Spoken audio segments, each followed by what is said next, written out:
הוא היה בסרטים מאוד מפורסמים בעולם של... אבל באיזה, במה הוא מופיע שמשם כולם מכירים אותו? סיבת גן. נכון!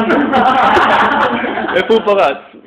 הפריצה. כן, סיבת גן, שזה כאילו היה הטעות בקריירה הכי גדולה. לפני זה הוא סתם היה דוגמא. קבע אותו, פשוט קבע אותו, וכן, הוא פשוט נפל מגדולתו.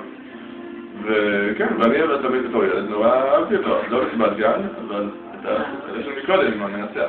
אגב, אם אתה מזהה סרט ישראלי ואתה רוצה לעשות סטייל להביא חזרה את... כמו וינסנט וגה? משהו אחר פחקן? גריז. אבל אתה יכול לעשות את זה ישראלי, אתה לוקח את ג'וליאן שביאן. קודם כל, אני... שם אותו בתפקיד מפתח, ומכריע את הקריירה שלו, וגם זה מצחיק אותה. קודם כל שאני, בלי שום קשר כבר שוקל על זמן... שמעתי אבל שאדגר... ראואל, אם אדגר קרת יעשה איתו סרט קצר, זה בדיוק זה. כן. אז כן, שוב אני הייתי מעריץ שזה ג'יימס גרנט, ועדיין אנוכי. ולפני כמה שנים שיתפתי את יונתן בזה, וגם שיתפנו איכשהו את אימא שלו, שהיא כמובן עובדת בטלוויזיה. ואימא שלו הנחמדה, יום למחרת התקשרה אליי ואמרה לי, כך, זה המספר של ג'וליאן, לא קיבלת את זה ממני.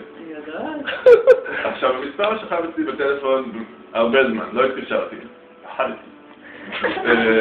ואז לפני איזה שנתיים שהייתי פה ביקרו בארץ, אז הייתי באוטו ונפתחתי בטלפון, ואז ראיתי, טוב, יאללה, בוא נתקשר.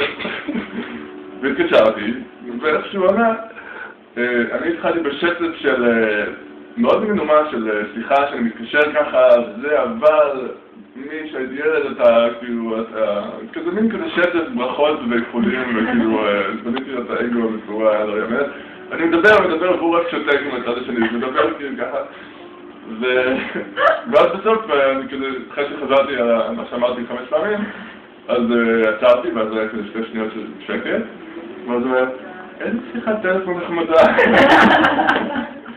זהו, אבל התחלנו לדבר כאן, ואמרתי לו, והוא היה נורא נחמד, והוא צרב לי homemade DVDs של כל הסדרת המנצח הזה שם, והוא שלחתי את זה ללונדון. וכן, נשארנו בקשר באימיילים, והוא מדי פעם שולח לי כל מיני דברים שהוא עושה. רגע, שנייה, ואז מה קרה? ואז זה היה בפייסבוק? ואז אתמול הוא גם ביקש להיות חבר שלי בפייסבוק. יאה! אדיר.